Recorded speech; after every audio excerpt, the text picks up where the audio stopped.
Nous sommes avec Sa Majesté Jean-Gervais Tifizi, chef supérieur des CROU en Côte d'Ivoire, secrétaire général du Forum des souverains et leaders traditionnels d'Afrique. Majesté, bon après-midi et merci de nous avoir accordé un peu de votre temps. Merci. Alors, nous sommes avec vous, c'est pour parler du Forum des souverains et leaders traditionnels d'Afrique. Est-ce qu'on peut, vous pouvez nous présenter la structure, cette plateforme en quelques mots? Merci mon fils, mais je voudrais d'abord, avant toute chose, rendre un hommage solennel au tam-tam moderne africain, Afrique Média, qui a permis aujourd'hui d'être un réveil pour tout le continent africain. Nous étions en train de dormir et le tam-tam a sonné. Afrique Média nous a réveillés. Je voudrais d'abord rendre hommage à tous ces panélistes qui, tous les dimanches, consacrent leur vie à défendre le continent africain. Ils viennent de partout. Ils répondent de partout. L'Afrique désormais a une mémoire. L'Afrique désormais se parle. L'on peut parler grâce à Afrique Média. C'est vrai, on parle d'une télévision panafricaine. Moi, je dirais que c'est le tam-tam du continent africain. Et c'est en cela que je voudrais lancer un appel d'abord à tous les chefs d'État africains de prendre conscience par rapport à toutes ces situations que nous avons vécues. Nous avons, je ne voudrais pas donner des noms, mais je voudrais dire que Afrique Média est venue occuper un vide. Des journaux, des télévisions, des chaînes de télévision ont apparu en Afrique et toutes ces chaînes de télévision n'ont fait que enterrer l'Afrique. Beaucoup ont travaillé pour la déstabilisation de nos chefs d'État. Beaucoup ont travaillé pour préparer l'esprit pour le pillage de nos matières premières. Beaucoup sont venus pour s'attaquer à nos autres personnalités africaines. C'est pour cela que, avant toute chose, je voudrais rendre un hommage à cette chaîne de télévision. Vive l'Afrique Média, le tam-tam africain, pour que l'Afrique, d'ici 7 ans, puisse être au rendez-vous du millénaire avec les autres, mais dans une coopération gagnant-gagnant. Merci. Majesté, après cette brillante présentation de ce que vous appelez le tam-tam africain qui est Afrique Média, parlons donc du Forum des souverains et chefs et leaders traditionnels d'Afrique. Merci mon fils. Aujourd'hui, c'est une grande satisfaction. Il faut dire que hier, notre institution, beaucoup de rois boudaient notre institution. Il faut se dire la vérité. Parce que, dirait un grand homme africain, vous êtes mal né. Mais ce jour-là même, j'avais dit à cette autorité politique importante de ce continent qu'un enfant qui naît mal, quand il devient ministre, il oublie qu'il était mal né. Cela veut dire que l'avenir de notre institution dépend des hommes qui l'animent. Ne dépendait pas donc de ceux qui pensaient pouvoir l'utiliser à des fins politiques. Notre institution se porte très bien. Le sommet à Malabo a été un grand succès. Et aujourd'hui, je suis en train de traverser encore l'Afrique. Mais avant de continuer ce parcours, j'ai commencé par le Cameroun. Pourquoi le Cameroun? Justement, c'était la question. Le Cameroun, un grand homme, un grand visage, s'est déplacé. Vous savez, le roi ne se déplace pas. Le roi envoie des émissaires. Mais nous avons vu le sultan de Bamoun se déplacer pour venir au sommet des leaders traditionnels du continent africain à Malabo. Ça a été pour nous une grande joie.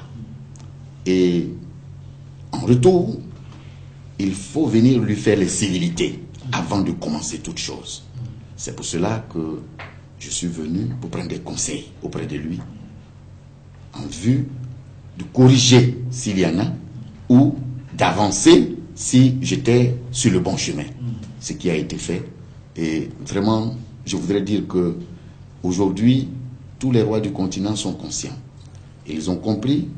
Nous avons aujourd'hui la majorité de toute la royauté africaine qui demande de donner des textes à l'institution.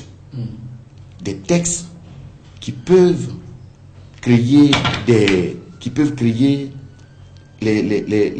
comment on appelle les limites de fonction ou d'adhésion ou pour éviter le cafouillage.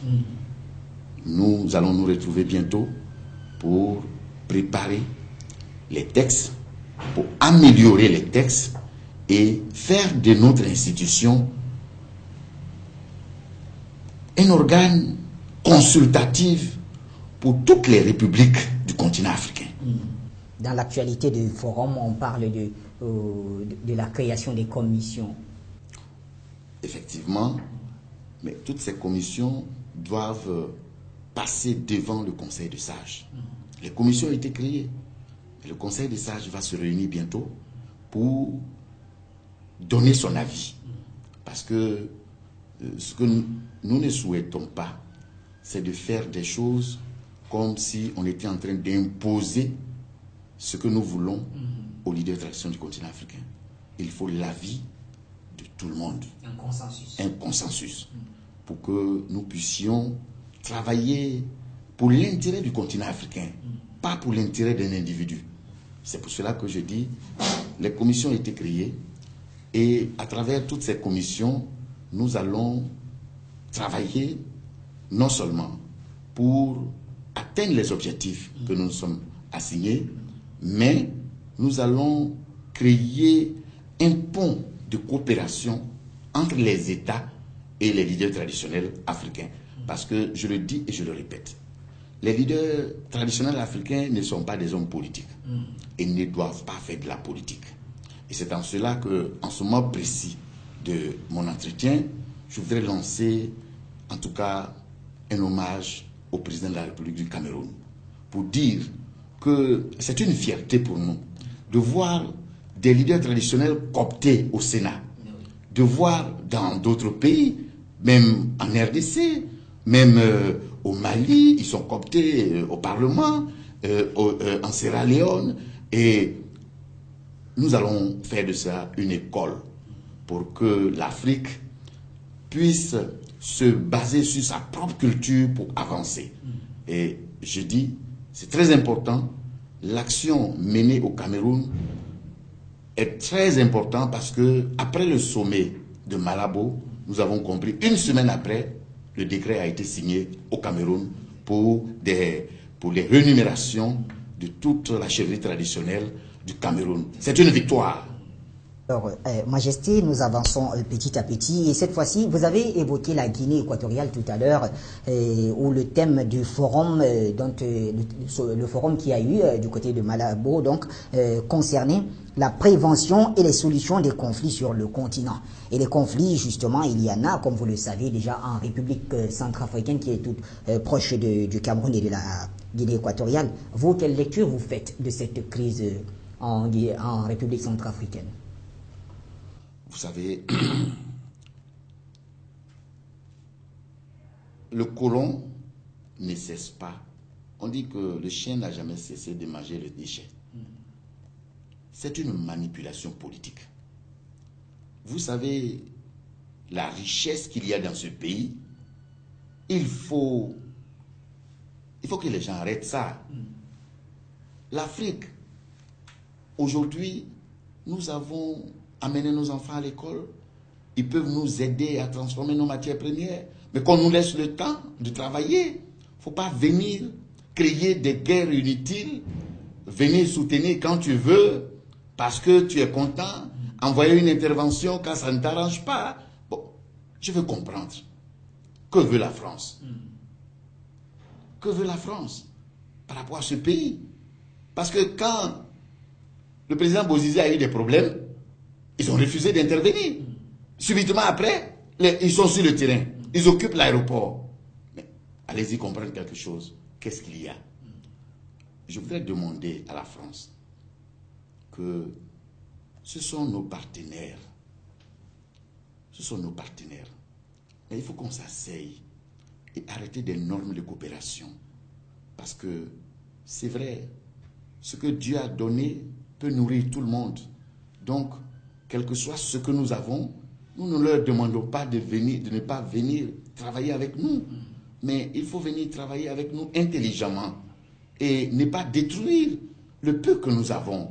Voyez cette masse humaine qui est en train de mourir à cause d'un intérêt d'un pays. Je leur demande pardon de libérer ce pays. Sinon... Alors, Majesté, toujours parlant de la République centrafricaine, vous aviez annoncé une commission en Centrafrique pour rencontrer les différents acteurs de la crise. Qu'en est-il aujourd'hui?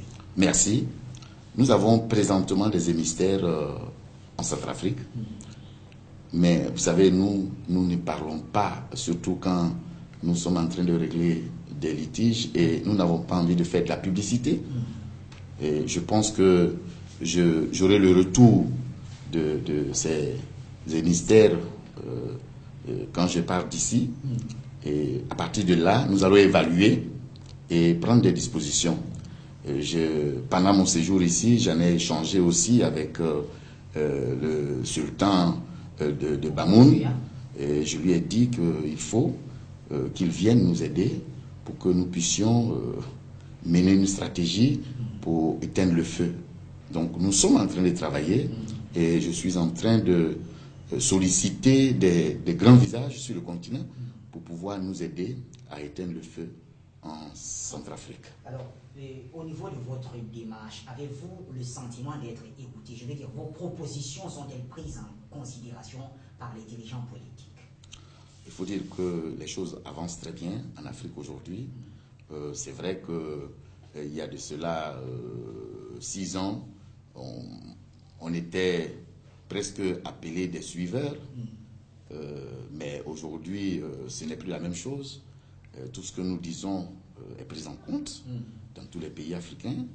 Je constate qu'il y a vraiment de l'évolution et c'est pour cela que quelque chose m'a paru bizarre. Parce que je suis venu au Cameroun, le gouvernement m'a mis la sécurité, mais je n'étais pas au courant. C'est hier que j'ai découvert qu'il y avait des policiers qui avaient ma sécurité et tout ça. C'est pour dire qu'ils savent notre place. Et ça, c'est très important. Et nous jouons un rôle, mais peut-être silencieux. Et à ce niveau-là, moi, je dis que s'il continue sur cette voie, l'Afrique sera libérée. Une coopération avec les leaders traditionnels pour aider l'Afrique à avancer. C'est ça qu'il faut. Parce que, quelque part, même dans la tradition, mes enfants, certaines choses ne sont pas bonnes. Il faut enlever ce qui n'est pas bon et prendre... Parce que nous allons dans la mondialisation. Donc ça veut dire que pour aller aujourd'hui au carrefour de la mondialisation, il faut venir avec ce qui peut accrocher tout le monde. On sait bien que la Chine s'est enfermée et pendant 30 ans pour arriver au niveau où ils sont aujourd'hui. Mais c'est le moment que l'Afrique ferme un peu pendant 7 ans pour que nous puissions aussi, nous, répondre au rendez-vous de demain. Donc, merci. Majesté, vous avez évoqué plusieurs fois le Cameroun et cela m'est revenu à l'esprit que depuis quelques temps, ce que les Camerounais entendaient ailleurs, c'est-à-dire les enlèvements, les enlèvements des étrangers, des personnes étrangères, je vais parler des Français, des Occidentaux, se multiplient un peu partout, y compris au Cameroun, et c'est même d'ailleurs au Cameroun que le dernier enlèvement en date a été opéré à l'extrême nord. Au niveau des chefferies traditionnelles, avez-vous des solutions? Comment est-ce qu'il faut faire pour lutter contre ce genre de choses? Merci. Il faut, mon fils, merci. Il faut dire à tous ceux qui viennent sur notre continent de savoir que chaque terre a un propriétaire. On ne peut pas venir dans un village, aller faire les civilités chez le roi ou chez le chef et être menacé. Mais quand on vient sur le territoire et qu'on pense qu'on est... Parce qu'on est... on peut marcher sur la tête même sur le territoire quand on veut, mais on a des problèmes. Là où il y a des problèmes, est-ce que ceux-là, quand ils sont arrivés, se sont confiés au chef ou au roi? C'est ça. Alors, si je vous ai bien compris, la solution idoine serait que quand un occidental arrive dans un de nos villages, il doit se présenter à la chefferie afin qu'on l'enregistre. Bien sûr, si le chef sait qu'il y a un étranger sur le territoire, il prendra toutes les dispositions sécuritaires. Ça, c'est clair. Alors, Majesté, nous poursuivons. Vous êtes ivoirien et africain, mais je prends le côté ivoirien parce que je sais que vous avez vécu la crise post-électorale dans votre pays, qui est la Côte d'Ivoire, une crise qui s'est résolue malheureusement par les armes, avec l'intervention de la France encore. Aujourd'hui, la communauté internationale envisage une intervention militaire en République centrafricaine. Pensez-vous que ce soit la meilleure solution? Mon fils, il faut dire que moi je suis contre les armes.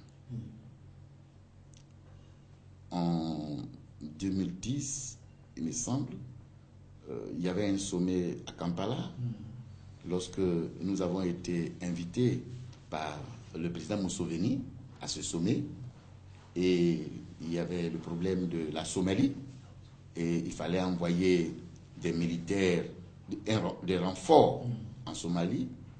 Pendant ma conférence de presse, je l'ai dit, je pense que le problème qu'il y a en Afrique, c'est que nous les leaders traditionnels du continent, nous sommes en voie d'être reconnus par l'autorité. Mais il faut que cela s'accélère. Parce que si cela s'accélère, on n'a pas besoin des armes.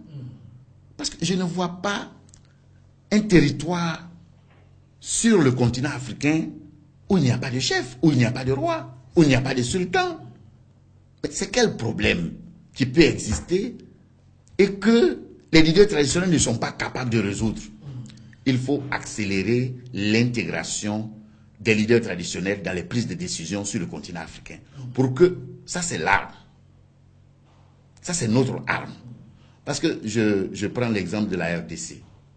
Vous voyez, pendant que nous étions en train de préparer le sommet de Malabo, ils ont convoqué un conseil, une grande réunion où ils ont associé vraiment, mais vraiment, tous les leaders traditionnels de la RDC. Pour la première fois, on leur a dit, on vous intègre. Ils sont intégrés, mais ça a mis combien de temps pour que la guerre finisse? Ça a mis combien de temps pour que la guerre finisse? Mais c'est ça le problème. Il faut prendre en compte l'existant. L'existant, c'est nous. Au vu de la proximité que vous avez avec... Bien sûr. Et je pense que c'est une leçon et ça doit faire école. Que ce soit en RDC, que ce soit en Centrafrique. Il y a des leaders traditionnels en Centrafrique. Est-ce que cela, aujourd'hui, je suis heureux que certains chefs traditionnels en Centrafrique ont été cooptés comme députés. Certains ont été cooptés comme maires. C'est une très bonne chose. Mais il faut aller encore de l'avant. Il faut leur confier ce qui est de leur droit. Parce que c'est le travail du chef tous les jours. Vous voyez, dans le royaume ou dans la chefferie, même, excusez-moi du terme, la femme a refusé d'aller avec son mari, mais le mari vient se plaindre chez le chef qu'il y a un problème. Mais c'est-à-dire le problème le plus difficile, c'est celui-là. Parce que quand même, il y va de la personnalité de l'homme. Mais ça vient chez le chef. Mais c'est quel problème qu'on ne peut pas résoudre? Je peux vous donner un exemple sur la Côte d'Ivoire. Parce que vous avez parlé de la Côte d'Ivoire. La Côte d'Ivoire, en 2006, il y a eu un débat sur la première chaîne où nous avons été associés par un journaliste ivoirien, Thomas Bainchi. On dit qu'il faut qu'on apporte nos propositions pour la sortie des crises. Et ce que les gens oublient, c'est cette émission-là qui a sauvé la Côte d'Ivoire. Elle a permis d'aller au dialogue au Burkina. Est-ce que vous comprenez? Bon. Et après, vous savez, ça fait partie de l'homme, l'ingratitude. Ne pas reconnaître le mérite des autres. Mais si tu ne le reconnais pas, Dieu va le reconnaître. Certains sont surpris de voir pourquoi moi je me retrouve aujourd'hui au sommet de la chefferie de sur le continent africain. Mais c'est l'ingratitude des hommes qui fait que Dieu me bénit et me donne encore d'autres puissances pour que je puisse peut-être être utile à d'autres pays. Si vous êtes ingrat, Dieu fera de sorte que le rôle pour lequel il m'a mis en mission, il puisse atteindre ses objectifs.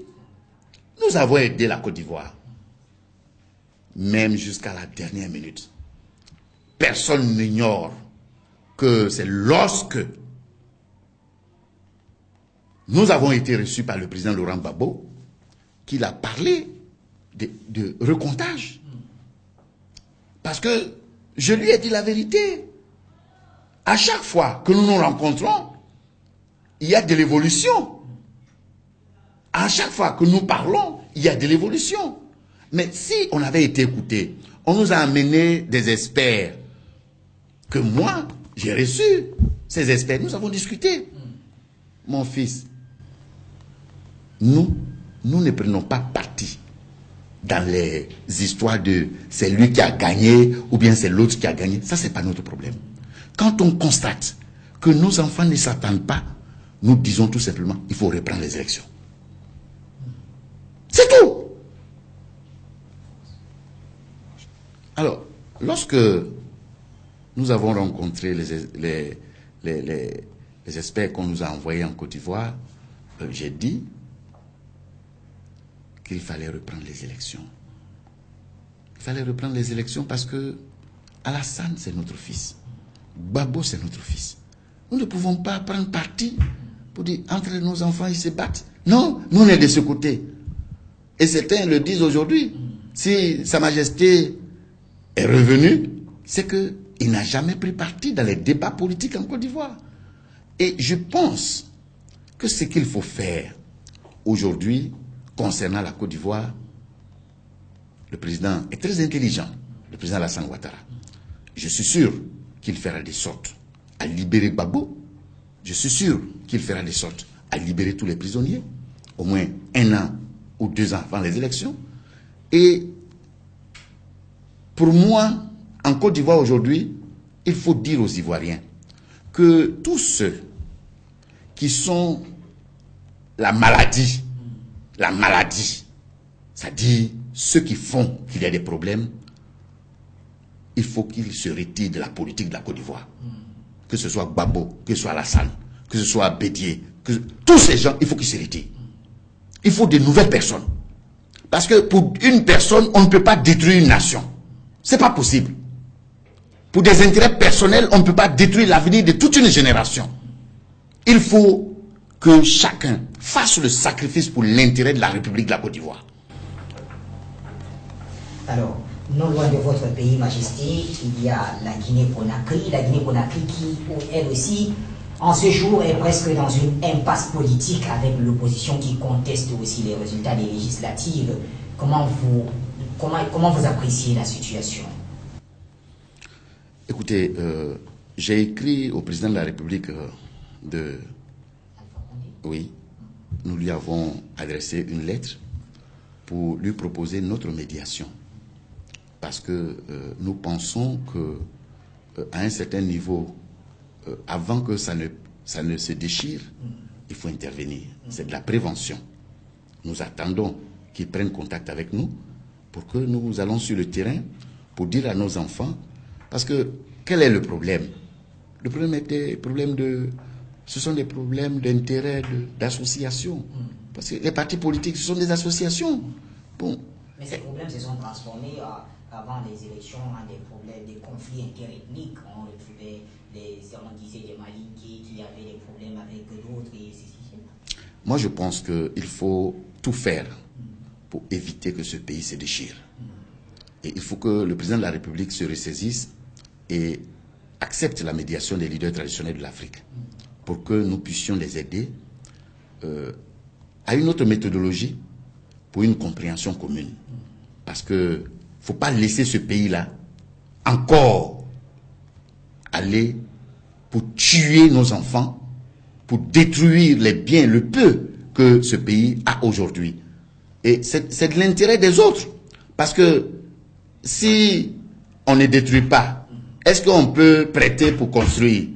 C'est une occasion pour eux de détruire ce qu'il y a et venir encore dire oui, on donne l'argent parce qu'on va reconstruire. Moi, je pense qu'il faut comprendre. Il faut comprendre que notre continent n'a pas besoin de ça. Notre continent a besoin d'une cohésion. Nous avons besoin d'une cohésion. Je demande au président de la République de se ressaisir et d'accepter la médiation des leaders traditionnels du continent africain pour que nous puissions aider les deux camps à s'entendre. C'est vrai. Vous savez, je le dis souvent, ce que les êtres humains doivent comprendre, c'est que tout être humain que Dieu fait, il y a une puissance que Dieu lui donne. Mais il ne donne pas la même puissance à tout le monde. Et donc, ce que détiennent les leaders traditionnels du continent africain, un leader traditionnel, loin du vrai pouvoir, quand il parle, c'est terminé. Alors, pourquoi ne pas user cette voie pacifique pour trouver des solutions de famille? Parce que ce soit, moi je suis d'accord, qu'on dise qu'il est occidentalisé, donc il est en train de faire ceci, cela. Bon, peut-être, mais c'est aussi un fils du pays. Donc, il peut se tromper. Mais il faut quelqu'un pour lui dire, c'est pas comme ça. Voilà comment il faut faire. Donc, moi je pense, aidons-les à s'en sortir. Il ne faut pas rester là à lancer de l'huile sur le feu pour que ça s'empire. C'est pour cela que j'interpelle la communauté internationale de commencer à comprendre qu'on ne peut pas contourner les leaders traditionnels sur le continent africain pour penser qu'on peut résoudre des crises en Afrique. Ils ont tenté partout. Donnez-moi un exemple du succès. Mais lorsque nous nous impliquons, vous prenez l'exemple dans certains pays africains où les leaders traditionnels ont été mis en contribution. En Sierra Leone, les leaders traditionnels ont été mis en contribution. La guerre n'est pas finie. Bon voilà. Moi je pense que il ne faut pas avoir peur des leaders traditionnels. Ce ne sont pas des hommes politiques. Ils ne feront jamais de la politique. Et je le dis, un leader traditionnel qui fait de la politique sera radié de notre institution. Parce que nous sommes un garant moral de la société. Nous ne sommes pas là pour manipuler les esprits de nos sujets. Parce que la politique, c'est de la manipulation. Alors, Majesté, à présent, on va parler de la Libye. Et la Libye, c'est peut-être l'avant-dernière question.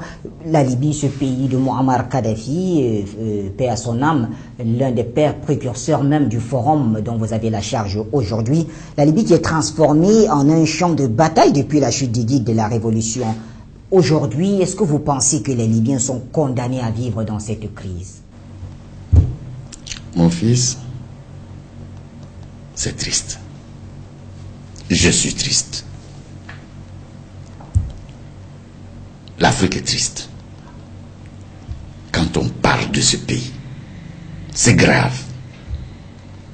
Pourquoi ce gâchis Oui. Mais on en parle quand même. Moi, je pense qu'il faut qu'il fasse maintenant la réunion des amis de la Libye. Pourquoi on ne fait plus de réunion des amis de la Libye? Pourquoi? Il n'y a plus d'amis. Où sont partis les amis? Il n'y a que amis pour tuer. Mais il n'y a pas d'amis pour sauver. Où il est, Sarkozy? Où sont-ils? Où sont-ils aujourd'hui? Ils sont en train, je l'ai dit et je l'avais dit. J'ai dit que ce soit les enfants de Benghazi, ce sont mes enfants. Que ce soit ceux de Tripoli, ce sont mes enfants. Nous, on ne peut pas prendre de parti. Mais qu'ils réparent ce qu'ils ont mis là. Sinon, Dieu seul le sait. Ça va arriver. Ça prendra le temps, mais ça arrivera. Alors, Majesté, au moment de sortir de cet entretien, qu'est-ce qu'on peut vous souhaiter avec cette lourde charge que vous avez au niveau du Forum des souverains et leaders traditionnels d'Afrique? Mon fils, je pense que les Blancs n'ont plus foi en Dieu. Dieu est resté en Afrique.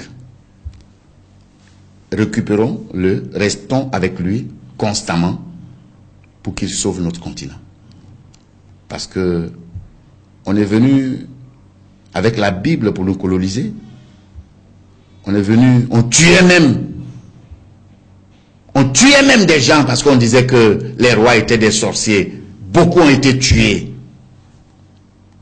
Mais aujourd'hui, tous les actes qu'ils posent, ça n'a pas de relation avec la Bible ni le Coran. Tout ce qu'on peut souhaiter, c'est que Dieu fasse que la vision que nous avons présentée au sommet de Malabo devienne une réalité. C'est-à-dire que chaque leader traditionnel puisse avoir son autonomie financière pour qu'il y ait un jour une vraie démocratie en Afrique. Parce que je le dis et je le répète, un leader traditionnel pauvre, il est dangereux pour sa société. Parce qu'il peut être manipulé. Et c'est cela, comment faire pour que chaque chef, chaque roi soit autonome pour être un vrai repère sur le continent africain. Qu'il puisse dire dans sa société qu'un homme ne va pas avec un homme. Qu'il puisse dire dans sa société qu'un enfant ne met pas des habits jusqu'à sur les fesses. Gens appelés Guantanamo. On limite même en Afrique désormais les prisonniers. Que Dieu nous épargne de tous ces mauvais esprits qui sont en train d'envahir notre continent. C'est tout ce qu'on peut souhaiter à l'Afrique. Merci. Merci à vous.